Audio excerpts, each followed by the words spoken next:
శుక్లాంబరధరం విష్ణుం శశివర్ణం చతుర్భుజం ప్రసన్నవదనం ధ్యాయేత్ సర్వవిఘ్నోపశాంతయే అగజాన పద్మార్కం గజాన మహార్నిశం అనేకదంతం భక్తానం ఏకదంతోపాస్మహే. ఓం గం గణపతయే నమః. ఓం శ్రీమాత్రే నమః. ఓం శ్రీ గురుభ్యో నమః. మా ఆది ఆశ్చర్యం చూస్తున్నటువంటి మీ అందరికీ కూడా పేరు పేరున నా హృదయపూర్వక నమస్కారాలు. నేను మీ డాక్టర్ వాడ్రేవ్ ఆదినారాయణరావు మాట్లాడుతున్నాను. ఇప్పుడు మనం 29th మార్చి నుండి 4th ఏప్రిల్ వరకు కూడా ఈ వారం రోజులు ప్లానెటరీ పొజిషన్స్ ఎలా ఉన్నాయి, మేషరాశి నుండి మీనరాశి వారి వరకు కూడా గ్రహాల యొక్క ప్రభావం ఈ వారం రోజులు ఎలా ఉండబోతుందో ఇప్పుడు మనం తెలుసుకుందాం. ముందుగా గ్రహాల గురించి తెలుసుకుందాం అండి.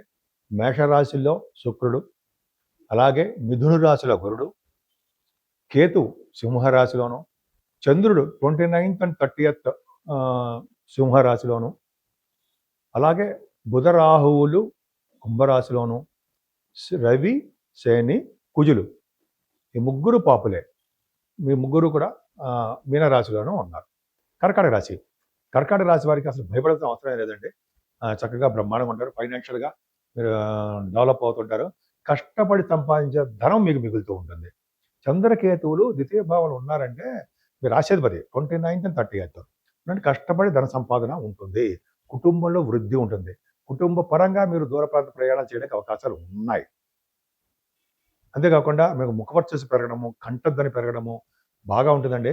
విద్యలో ఆటంకాలు లేకుండా ముందుకు వెళ్ళిపోతూనే ఉంటారు. మీ తల్లిగారి ఆరోగ్య పరిస్థితి పర్ఫెక్ట్గా బాగుందని చెప్పేయచ్చు. అంతేకాకుండా మీరు మీరంటే మీ భూములు కానీ, లేకపోతే ఇళ్ళు కానీ, పొలాలు కానీ, పండ్ల తోటలు కానీ కొనుక్కోవడానికి అవకాశాలు ఉన్నాయి. అంతే కదండి, ఆ రైతులు కూడా పర్ఫెక్ట్గా చాలా బాగుంది. మీ పుత్రికలు కూడా వాళ్ళు ఎడ్యుకేషన్లో విపరీతంగా బ్రహ్మాండంగా రాణించడానికి అవకాశాలే ఎక్కువ ఉన్నాయి. ఎందుకంటే మీ పంచమ స్థానాధిపతి అయినటువంటి కుజుడు భాగ్యంలో ఉన్నాడు. అంటే మీ పిల్లలు ఉన్నతమైన విద్య రీత్యా దూర ప్రాంత ప్రయాణాలు కానీ ఫారిన్ కంట్రీస్ కానీ వెళ్తారు. అంతేకాకుండా శత్రువుల భయం లేకుండా సంపూర్ణ ఆరోగ్యవంతంగా ఉండడానికి అవకాశం ఉంది. ముఖ్యంగా మీరంటే మీ వివాహాది వేడుకలు, వివాహ శుభకార్యాలు జరుగుతాయి. భార్యాభర్తలు ఇద్దరు కలిసి పుణ్యక్షేత్ర దర్శనాలు కానీ, విదేశ పర్యటన చేయబోతున్నారు. బుధరాహువులు అష్టమంలో ఉన్నారు. అష్టమంలో బుధరాహువులు తప్పే కాదని చెప్తుంటారంటే ఒక రాహు తప్పే. కానీ బుధరాహువుల కాంబినేషన్ వల్ల ఏమిటంటే మీకు ఎలక్ట్రానిక్స్ రంగంలో బాగుంటారు. బుధరాహువుల వలన దూర ప్రాంత ప్రయాణాలు కూడా చేయవలసి వస్తుంది. ముఖ్యంగా రాహు అనేవాడు అంత మంచివాడు కాదు. దూర బంధువులు ఇబ్బంది పెట్టడము, శారీరక శ్రమ, శారీరకంగా ఇబ్బంది పడటము, గృహంలో పీడ, పశు నష్టం ఇవన్నీ ఉంటాయండి. అవన్నీ చెప్పుకోవాల్సిన అవసరం కాదు. కానీ బుధుడు అష్టమంలో ఉంటే వాళ్ళు ఎక్కువగా విదేశాల నుంచి ధన ప్రాప్తి కలుగుతుందని చెప్తూ ఉంటాం. మీకు పైగా మీకు 12th హౌస్లో అష్టమంలో ఉన్నాడు. రాజయోగాన్ని ఇవ్వాల్సిందే. అంటే రాహు ద్వారా రాజయోగాన్ని ఇస్తాడు. ధనప్రాప్తిని కలిగిస్తాడు. విదేశాల నుంచి డబ్బు యోగం కలిగిస్తాడు. భాగ్యస్థానంలో రవి కుజ శనులు మంచివారా?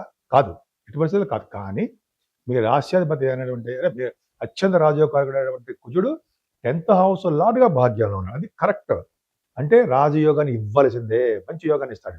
అంటే కుజ శని రవులు ద్వితీయాధిపతి భాగ్యంలో ఉన్నారు. నాన్నగారి వల్ల మీకు ధనప్రాప్తి ఉంటుందండి. అంటే రవి కుజులు మీకు యోగవంతంగానే ఉన్నారు. శనీశ్వరుడు మంచివాడు కాదు. అయినా భాగ్యంలో ఉన్నటువంటి ఈ ముగ్గురు పాపులు కూడా జనరల్గా మీకు ఏంటంటే విదేశ పర్యటన చేయడానికి అవకాశం ఉంటుంది. ఇంజనీరింగ్ విద్య రీత్యా మీరు విదేశాలు వెళ్తారు. రాజకీయ రంగంలో కూడా మీరు గెలవడానికి అవకాశాలు ఉంటాయి. గెలవడానికి అవకాశాలు అంటే గెలుస్తారు కూడా. రవి కుజులు భాగ్యంలో ఉన్నారు కదండి. దశమంలో ఉన్న, భాగ్యంలో ఉన్న, గురుదృష్టి కూడా ఉన్న పర్ఫెక్ట్గా రాజకీయ రంగంలో ఉంటారు. మీరు చేస్తున్న వ్యాపారం వచ్చారా? ఆటోమొబైల్స్, సిమెంట్ పరిశ్రమలు, ఫార్మా రంగం, కోలు, స్టీల్ అంటారు సార్, స్టీలు, ఇలా గుర్తులు చెప్తున్నాంటే ఇవన్నీ కూడా వ్యాపార అభివృద్ధి ఉంది. ముఖ్యంగా దశమంలో శుక్రుడు ఉన్నాడు, బ్రహ్మాండంగా ఉంటాడు. అంటే ఏంటి, సినిమా రంగంలో, టెలివిజన్ రంగంలో బాగా సక్సెస్ అవుతారు. వాహన ప్రాప్తి కలుగుతుంది. బంగారు ఆభరణాలు కొనుక్కుంటారు. ఇది సరదా కోసం చెప్పడం కాదండి. శుక్రుడు ఇచ్చే యోగాలు చెప్తాను అనమాట. అంతేకాకుండా మీరు ఉద్యోగరీత్యా అంటే మీ పరిసర పనుల రీత్యా దూర ప్రాంత ప్రయాణాలు చేస్తూనే ఉంటారు. ముఖ్యంగా సాఫ్ట్వేర్ రంగ ఉద్యోగస్తులకి, గవర్నమెంట్ సంబంధించిన ఉద్యోగస్తులకి, సినిమా రంగంలో ఉన్న ఉద్యోగస్తులకు కూడా చక్కటి ఆదాయ వనరులు ఉంటాయి. అంతేకాకుండా 12వ భావంలో గురుడు వలన విదేశ పర్యటన చేస్తూ ఉంటారు. అమ్మవారి యొక్క దర్శనాలు చేసుకుంటూ ఉంటారు. అలాగే ఎక్కువగా డబ్బులు ఖర్చు పెట్టడానికి ఎక్కువ అవకాశాలు మీకు ఉంటున్నాయి. అది కూడా జూన్ 2వ తారీఖు నుంచి ఖర్చులు కూడా తగ్గిపోతూ ఉంటాయి. నా పేరు వాడ్రేవ్ ఆదినారాయణరావు. డాక్టర్ వాడ్రేవ్ ఆదినారాయణరావు. నేను ఆది ఆస్ట్రాలజీ చెప్తున్నానండి, జాతకాలను కూడా ఆది ఆస్ట్రాలజీ నాది. మీ జాతకాలు చూపించుకోవాలనుకుంటే, మీదే కాదండి, మీ పర్సనల్‌గా మీ ఫ్రెండ్స్ గాని ఎవరిదైనా చూపించుకోదలుచుకుంటే, మీరు ఈ కింద స్క్రోల్ అవుతున్న నంబర్‌కి పంపించాలండి మీ డీటెయిల్స్. అంటే date of birth, time of birth, place of birth ఇవన్నీ ఉండాలి. ఉంటే మనకి మీకు ఏ ప్రాబ్లమ్స్ ఉన్నా ఆ ప్రాబ్లమ్స్ మనం సాల్వ్ చేయవచ్చు. షూటింగ్‌లో ఉండడం వలన మీకు ఫోన్ లిఫ్ట్ చేయలేకపోయినా మీరు ఏమనుకోకండి. ముఖ్యంగా వాట్సాప్‌లో కూడా నా నంబర్ ఉంది. వాట్సాప్ పంపించండి. నేనే మీకు పర్సనల్‌గా ఫోన్ చేస్తూ ఉంటా. అలాగే మీ వాస్తు సంబంధించిన విషయాలు, అదే ప్రాబ్లమ్స్ ఉన్నా కూడా మీరు నన్ను డైరెక్ట్‌గా ఫోన్‌లో కాంటాక్ట్ చేయవచ్చు. తప్పకుండా నేను పరిష్కార మార్గాలు సూచిస్తాను. అంతే కదండీ! 12 రాసుల వారు ఆచరించదగ్గ పూజలు ఏమైనా ఉన్నాయా? ఇప్పుడు ఎందుకంటే రవి, శని, కుజులు వలన ప్రాబ్లమ్స్ ఉన్నాయి. ముఖ్యంగా శని, కుజుల వలన. శని, కుజుల వలన ఏ ప్రాబ్లమ్స్ ఉన్నాయో కూడా మీకు ముందే చెప్పేశాను.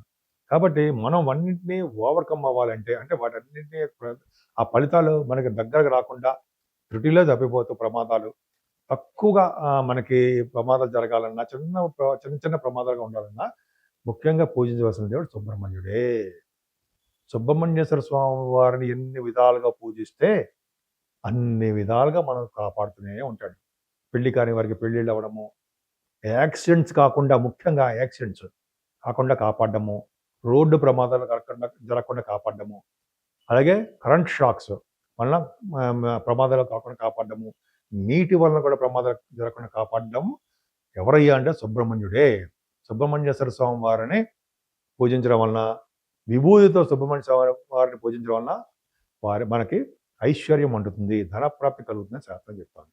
ఎందుకంటే సుబ్రహ్మణ్య స్వామి వారిని పూజించడమే మనకి మెయిన్ ఇంపార్టెంట్.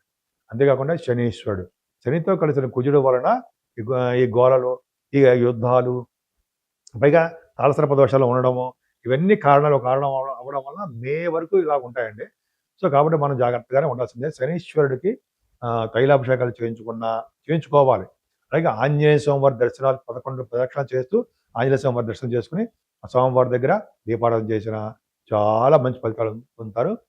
ఎప్పుడైనా సరే శనీశ్వరుడు ప్రభావం తగ్గాలంటే వెంకటేశ్వర స్వామి వారి దగ్గర అంటే అఖండ దీపారాధన, అంటే ఒక ఒత్తి వేసి నువ్వుల నూనె పోసి వెలిగిస్తాం. అది కూడా భూమి పెట్టుకుంటే చిన్న ఆకు అది వేసి పెట్టాలని మీకు తెలియదు కాదు. ధ్వజస్తంభం దగ్గర పెడితే, అదే ధ్వజస్తంభం దగ్గర దూరంగా పెట్టాలి. దీపం అనేది వెలిగించి పెడితే శనివారం దోషాలు పోతాయి. ఇవన్నిటికంటే మెయిన్ ఇంపార్టెంట్ శివుడికి అభిషేకాలు. శివుడికి అభిషేకాలు చేసుకుంటే గ్రహాల వలన దోషాలు చాలా కంట్రోలబుల్గా ఉంటాయి.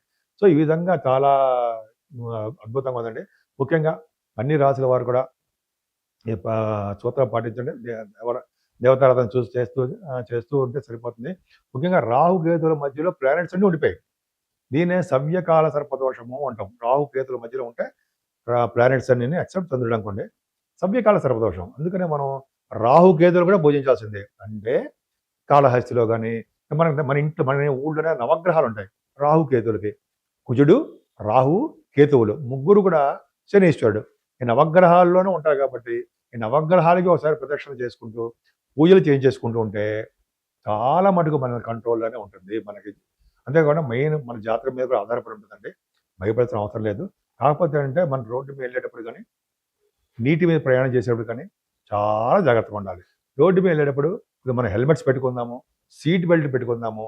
చక్కగా రోడ్డు ప్రమాదాలు జరగకుండా మనల్ని మనం కాపాడుకుంటూ ఉందాం.